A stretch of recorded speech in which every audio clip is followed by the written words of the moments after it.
আসসালামু আলাইকুম রহমতুল্লাহি ওবারাকাতু। আচ্ছা, আমি এখানে আসার কারণ হচ্ছে সাম্প্রতিক একটি বিষয় দৃষ্টিগোচর হয়েছে। বিভিন্ন ধরনের প্রকৌশল বিশ্ববিদ্যালয়ের যারা অধ্যয়নরত আছেন, তারা বিএসসিতে যারা অধ্যয়নরত আছেন, তারা রিড করেছেন যেন তারা 10ম গ্রেডের পরীক্ষায় অংশগ্রহণ করতে পারেন। তা এর বিপরীতে কিছু যুক্তি আমি তুলে ধরছি।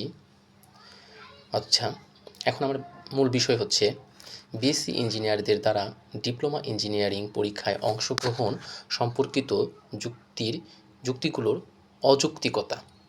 বর্তমানে কিছু বিশ্ববিদ্যালয়ে পর্যায়ে অধ্যয়নরত বিএসসি ইঞ্জিনিয়ারিং শিক্ষার্থীরা দাবি করছেন যে তারা ডিপ্লোমা ইঞ্জিনিয়ারদের জন্য নির্ধারিত 10ম গ্রেডের সরকারি নিয়োগ পরীক্ষায় অংশগ্রহণ করতে চান।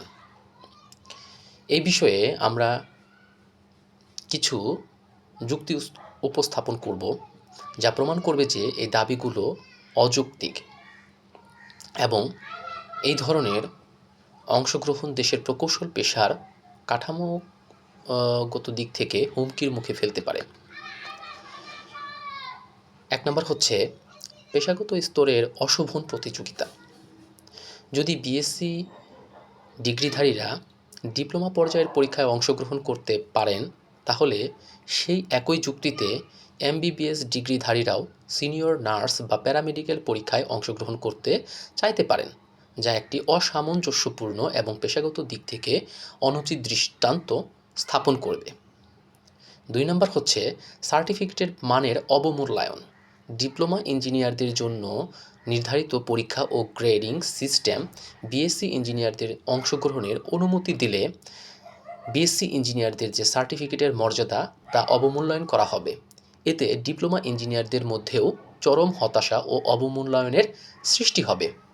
3 নম্বর, বিএসসি ডিগ্রির স্বকীয়তা প্রশ্নবিদ্ধ হবে।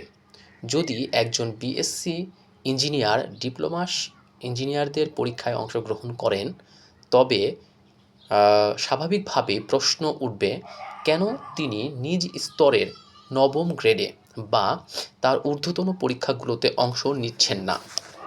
এতে বিএসসি ডিগ্রির বৈজ্ঞানিক ও পেশাগত মান প্রশ্নবিদ্ধ হবে। 4 নম্বর হচ্ছে একমুখী সুযোগ সৃষ্টি। যদি বিএসসি ইঞ্জিনিয়াররা ডিপ্লোমা পর্যায়ের পরীক্ষায় অংশগ্রহণের সুযোগ পান, তাহলে সুষ্ঠু প্রতিযোগিতার স্বার্থে ডিপ্লোমা ইঞ্জিনিয়ারদেরও অবশ্যই সকল পাবলিক বিশ্ববিদ্যালয়ে বিএসসি ডিগ্রি অর্জনের পূর্ণ সুযোগ নিশ্চিত করতে হবে। অন্যথায় এটি একটি পক্ষপাতদুষ্ট সিদ্ধান্ত বলে বিবেচিত হবে। 5 নম্বর হচ্ছে শিক্ষা কাঠামো ও লক্ষ্য ভিন্ন। ডিপ্লোমা ইঞ্জিনিয়ারদের হাতে কলমে প্র্যাকটিক্যালি শিক্ষা লাভ করেন, যা প্রযুক্তিগত দক্ষতার ভিত্তি গড়ে তোলে। অন্যদিকে বিএসসি ইঞ্জিনিয়াররা মূলত তাত্ত্বিক বা থিওরিটিক্যাল ও গবেষণাধর্মী শিক্ষায় অভ্যস্ত। সুতরাং ডিপ্লোমা পর্যায়ের চাহিদা অনুযায়ী দক্ষতা অনেক সময় বিএসসি ইঞ্জিনিয়ারদের থাকে না। এর ফলে কাজের মান ক্ষতিগ্রস্ত হতে পারে। 6 নম্বর হচ্ছে ক্যারিয়ার প্রবাহ বিঘ্নিত হওয়ার আশঙ্কা। যদি এই প্রথা চালু হয়, তবে ভবিষ্যতে চাকরির বাজারে ডিপ্লোমা ইঞ্জিনিয়ারদের জন্য নির্ধারিত পদগুলোতে জবাবদিহিতাহীন প্রতিযোগিতা সৃষ্টি হবে। এতে প্রকৃত কারিগরি দক্ষতা সম্পন্ন কর্মীদের স্থান সংকুচিত হয়ে পড়বে। পেশাগত মর্যাদার ভারসাম্য। পেশাগত স্তরে একটি স্পষ্ট শ্রেণীবিন্যাস থাকা অত্যন্ত গুরুত্বপূর্ণ। যদি সবাই সবার পরীক্ষায় অংশগ্রহণ নিতে পারে, তবে সেটি পেশাগত অনিশ্চয়তা এবং বিভ্রান্তির সৃষ্টি করবে। 8 নম্বর, প্রচলিত পদ্ধতির ব্যত্যয়। সরকারি নিয়োগ ব্যবস্থায় দীর্ঘদিন ধরে ডিপ্লোমা ও বিএসসি ইঞ্জিনিয়ারদের জন্য বিভিন্ন গ্রেড নির্ধারিত রয়েছে। এটি তাদের শিক্ষা কাঠামো, প্রশিক্ষণ ও দক্ষতার ভিত্তিতে নির্ধারিত। সেই কাঠামোর হঠাৎ ব্যতিক্রম করলে প্রশাসনিক জটিলতা এবং চাকরির মান নিয়ন্ত্রণে সমস্যা দেখা দিতে পারে। উপসংহারে চলে আসি এখন। ডিপ্লোমা ও বিএসসি ইঞ্জিনিয়ারদের মধ্যে শিক্ষা কাঠামো, দক্ষতা ও পেশাগত লক্ষ্যের পার্থক্য স্পষ্ট। তাই একে অপরের পরীক্ষায় অংশগ্রহণের সুযোগ সৃষ্টি করা হলে তা শিক্ষা ব্যবস্থায় বিশৃঙ্খলা সৃষ্টি করবে এবং প্রকৌশল পেশার সার্বিক গুণমানকে ক্ষতিগ্রস্ত করবে।